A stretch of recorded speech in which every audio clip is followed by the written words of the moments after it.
Selalu pertandingan yang terbaik saya sajikan buat teman-teman Jari Pelawi Chess. Apakah kalian sudah mengetahui permainan Alireza Firoza sangat brutal di Tata Steel Chess Turnamen? Pembukaan gambit menteri ditolak olehnya. Saat berhadapan dengan Don Ceko, bagaimana taktikal ataupun serangan yang sangat berarti kita bisa pelajari teman-teman. Saya akan menganalisis jalannya pertandingan sesederhana mungkin.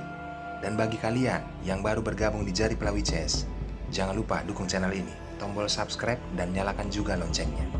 Selamat menyaksikan.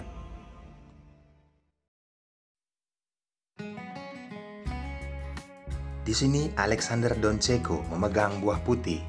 Dia memulai dengan pion D4, Alireza Firoza, pion D5. Putih memainkan pion C4, pembukaan gambit teman-teman. Alireza Firoza menolaknya. Pion E6. Bagaimana langkah rumusan ataupun kita bisa mempelajari dari gambit menteri ditolak? Setelah putih memainkan kuda penempatan ke C3, balasan dari hitam menempatkan gajah ke B4. Don Ceko dengan kondisi langkah rumusan gambit menteri ditolak mengaktifkan kembali kudanya ke F3. Alireza Firoza pukul pion dengan pion. Dan di sini jelas membuka ruang bagi gajah untuk mengambil pion, tetapi pion diawasi oleh pion ke B5. Permainan berlanjut. Pion A4. Ancam posisi pion lagi-lagi dikawal oleh pion C6. Gajah ditempatkan ke D2, lalu hitam mulai aktif. Pion A5 menjaga posisi gajah petak hitamnya. Pion pukul pion. Dan gajah pukul kuda. Setelah gajah pukul gajah, kondisinya berubah teman-teman. Pion pukul pion, posisi yang sangat bagus dimiliki oleh buah hitam. Jelas di sini not boom variation terjadi di papan. Kita lanjutkan permainan. Langkah aslinya pion B3 mengajak kembali pertukaran, tetapi Alireza Firoza menolaknya. Menempatkan gajah setelah pion pukul pion. Pion B dinaikkan, mengancam gajah. Petak hitam. Gajah dipaksa mundur, ditempatkan ke B2. Berikutnya, kuda ke F6, persiapan kemungkinan untuk rokade sayap raja. Putih, gajah ke D3, lalu hitam, jelas rokade sayap raja. Begitu juga dengan putih, rokade sayap raja. Alireza Firoza langsung aktif kuda ke D7. Kali ini putih manuver kuda ke D2. Pion E5 dimainkan, mengajak pertukaran. Tetapi ini jebakan kecil teman-teman. Kita berandai apabila pion pukul pion, maka hitam pukul pion dengan kuda. Jika berlanjut, kuda dipukul dengan gajah, menteri pukul gajah. Kuda dipukul dengan gajah, gajah dipukul dengan pion. Hitam pasti unggul. Karena apa? Sedikit perwira tercipta di papan, membuat pion bebas dapat promosi. Don Ceko melihat ini teman-teman. Maka dari itu dia tidak memukul pion dengan pion. Langkah gajah ditempatkan ke C2. Lalu hitam penempatan menteri ke C7. Pion H3 dimainkan. Dan benteng ditempatkan ke jalur E. Gajah manuver ke B3. Lalu hitam mempersiapkan ruang. Ini bisa disebut dengan langkah loop ataupun udara, menciptakan peluang untuk raja bisa bergerak ke kotak putih. Putih kuda manuver kuda ke F3, lalu hitam benteng ke A6, membiarkan posisi pion yang ada di E5 dimakan. Ini langkah aslinya. Don Ceko memukulnya. Kuda pukul kuda. Kuda dipukul dengan pion. Kuda manuver untuk mengancam posisi pion sekaligus perempatan ke C5. Pion dilindungi oleh pion yang ada di F4. Lalu kuda ke C5, mengancam gajah. Gajah mundur ke C2, sekaligus mengambil diagonal untuk menyerang raja hitam. Hitam, pion A4, jelas terlihat ancaman yang sangat berbahaya. Apabila pion tersebut dipukul dengan gajah, maka gajah dipukul dengan kuda. Jangan pernah berpikir benteng bisa pukul kuda, karena tempo ancaman skakmat, menteri memukul pion yang ada di G2 sekaligus mengancam posisi benteng. Lagi-lagi, Don Ceko melihat hal ini. Maka dari itu teman-teman, dia tidak pukul pion yang ada di A4. Mencoba pion F5, membuka diagonal bagi gajah petak hitamnya dan gajah petak putihnya. Tetapi Alireza Firoja langsung mengancam posisi gajah, pion B3 dimainkan, gajah mundur ke B1, lalu benteng ditarik kembali ke A8. Kali ini pion main ke E6. Apa yang dilakukan Alireza Firoja?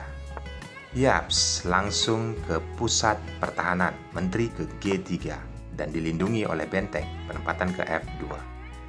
Pion maju ke F6 membuat pertahanan hitam sangatlah kokoh. Karena jelas teman-teman, gajah yang dimiliki oleh buah putih sudah terhambat. Kali ini gajah coba mengancam kuda. Kuda dimainkan ke E4, mengancam posisi benteng. Berikutnya, Don Ceko dengan kondisi seperti ini. Teman-teman bisa pelajari, langsung mengeliminasi kuda. Dan gajah dipukul dengan gajah. Informasinya yang sangat penting dengan posisi seperti ini, gajah petak putih yang dimiliki hitam sangatlah berarti. Ini serangan inti. Tidak ada yang bisa menakuti posisinya. Maka dari itu benteng dimainkan ke A3 oleh Don Ceko. Alireza Firoja, penempatan benteng ke jalur C, mengancam pion. Pion dimainkan ke C5. Dan raja diamankan ke H7. Permainan berlanjut. Menteri ditempatkan ke D2, lalu hitam mencoba spekulasi kecil, tetapi berdampak fatal, mengorbankan pionnya. Langkah terbaik dari putih memukulnya dengan gajah, tetapi Don Ceko tidak mau kehilangan pion yang ada di C5. Maka dari itu, jelas teman-teman, dia melakukan langkah blunder. Memukul pion dengan menteri. Tercapailah tujuan Alireza Firoja. Karena apa teman-teman? Benteng mulai aktif. Kali ini benteng ditempatkan ke jalur B mengancam menteri. Terpaksa menteri bergeser ke A2. Selanjutnya, sudah sangat jelas teman-teman. Benteng tempo skak dan ditutup oleh benteng. Berikutnya teman-teman, benteng double ke jalur B. Coba teman-teman pelajari ataupun lihat, tidak boleh pukul pion yang ada di A4 dengan kondisi seperti ini. Jika itu dimainkan, maka jelas hitam mengambil keuntungan, memukul benteng dengan benteng. Raja memukul benteng, tempo skak kembali. Raja naik ke E2, datang menteri skakmat. Maka dari itu, Don Ceko tidak memukul pion. Melainkan, memberikan bantuan kepada rajanya, mengajak pertukaran menteri. Alireza Firoja menolaknya. Apa langkahnya teman-teman? Yaps, memukul benteng dengan benteng. Tidak mungkin putih memukulnya dengan menteri. Karena apa? Ada benteng, mengancam menteri akan tumbang. Tidak banyak pilihan untuk buah putih dengan kondisi seperti ini. Harus memukul benteng dengan raja. Kita lanjutkan teman-teman. Dan kita pelajari. Benteng ditempatkan ke B1 oleh Alireza Firoja. Tempo skak, raja naik ke E2. Kembali di sini manuver yang sangat cantik, penempatan menteri ke B8. Tujuannya sangat jelas. Ancaman bahaya untuk Raja Putih. Tetapi putih tetap mengajak pertukaran. Jelas ditolak. Menteri ditempatkan ke B5 dan skak. Apa yang bisa dilakukan? Bergeser ke F2, mungkin kalian berpikir. Maka jelas, tempo skak menteri ke F1, raja naik ke G3. Kembali, pion dipukul dan skak, raja naik ke H4. Kali ini benteng ditempatkan, ada ancaman yang sangat berbahaya untuk putih. Menteri mencoba menolong, tetapi manuver yang sangat cantik, skak, dan harus dipukul dengan menteri. Skakmat tak terhindarkan. Kita kembali ke partai aslinya dengan kondisi posisi skak oleh menteri. Langkah Don Ceko menggesernya ke D2. Tetapi Alireza Firoja langsung tempo skak. Dan ini juga tidak bisa ditutup dengan benteng teman-teman. Karena apa? Langsung menteri ke B2 dan skak. Ditutup dengan benteng, pukul saja bentengnya dengan menteri. Maka skakmat.